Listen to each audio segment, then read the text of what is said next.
Ungradable adjectives. Sometimes these can be the tricky ones for people to follow in using them correctly. And when can you actually make a degree in grading them? Is it possible? Well, some adjectives, those that are on the outside of the degrees of the scale, at the end points, those limits, those are those qualities that are completely present of something or completely absent of something.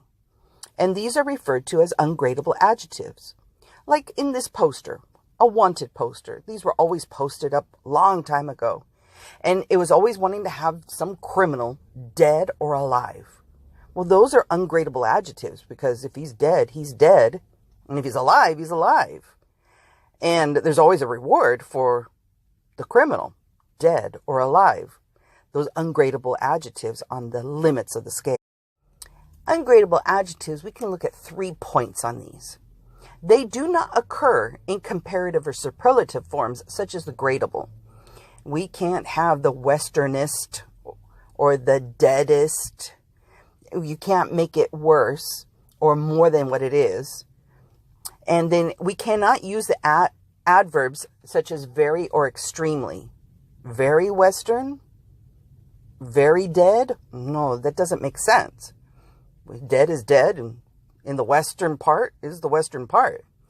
But yet, some ungradable adjectives can occur with non-grading adverbs, such as completely, pretty, fairly, or really. He's completely dead. He's pretty dead. He's fairly dead. He's really dead. That can be possible because you're describing it, and it can work, and it does make sense. But not all of them. Just sometimes they can occur this way. So you might notice examples that come up, and it does make sense. We can say it that way. We can write it that way. But yet, not all the time. So usually the ungradable, we'll just leave it at that. But if you really, really have to, really is an adverb that can work with just about anything. If you really have to, grade your ungradable adjective.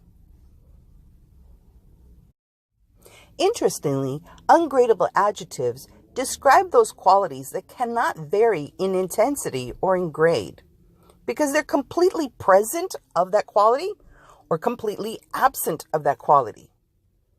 So these ungradable adjectives can be divided into 3 kinds of groups: the extremes, the absolutes, and the classifying. Let's look at these examples.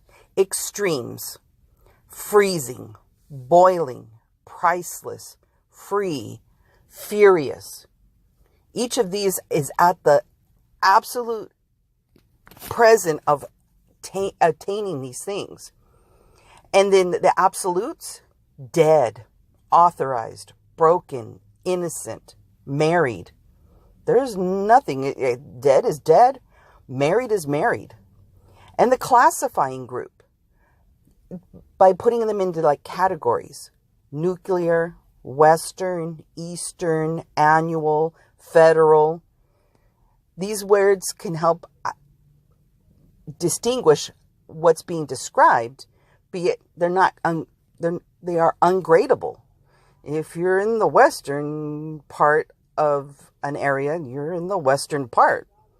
And these are examples of ungradable adjectives in 3 groups.